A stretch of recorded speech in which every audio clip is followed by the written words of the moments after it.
Trump a Putin absolvovali spoločné stretnutie na Aliaške. Aké sú výsledky tohto samitu?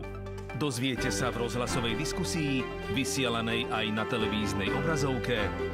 Sobotné dialógy naživo dnes o 12:10 na 24 a v Rádiu Slovensko.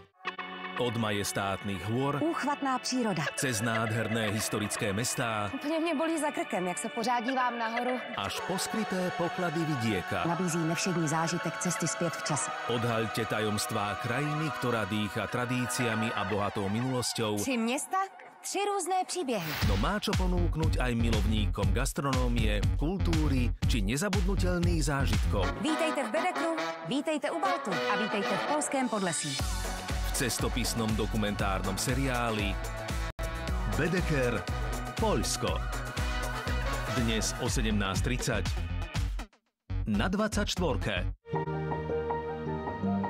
Najväčší grécky ostrov, to sú čarovné lagúny, spoznávanie minojskej civilizácie, ale aj miesto pre dobrodružstvo v rozmanitej prírode vysokých pohorí. Sledujte cyklus Sila pohybu v nedeľu o 9:30 na 24. Dvojmiliardový tender na záchranky. Akú dohru bude mať zrušená súťaž a bude zachraňovať životy už výlučne iba štát? Tender na záchranky bol zrušený a bol zrušený zákonným spôsobom. Nie je právne v poriadku, že sa tender dá zrušiť? Takýto minister naozaj po takto spackavom tendri nemôže byť na svojom mieste. Či pán Šaško teraz ostane a opadne, nie je riešením problému. Historické stretnutie Donalda Trumpa s Vladimírom Putinom. Čo sa zmení po rokovaní na Aliaške? Myslím si, že Vladimír Putin už chce, aby sa táto vojna skončila. Má toho dosť.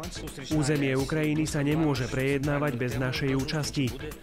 Donald Trump túži po Nobelovej cene za mier. Kedy zavládne mier za našou východnou hranicou a na čo sa má pripraviť Slovensko?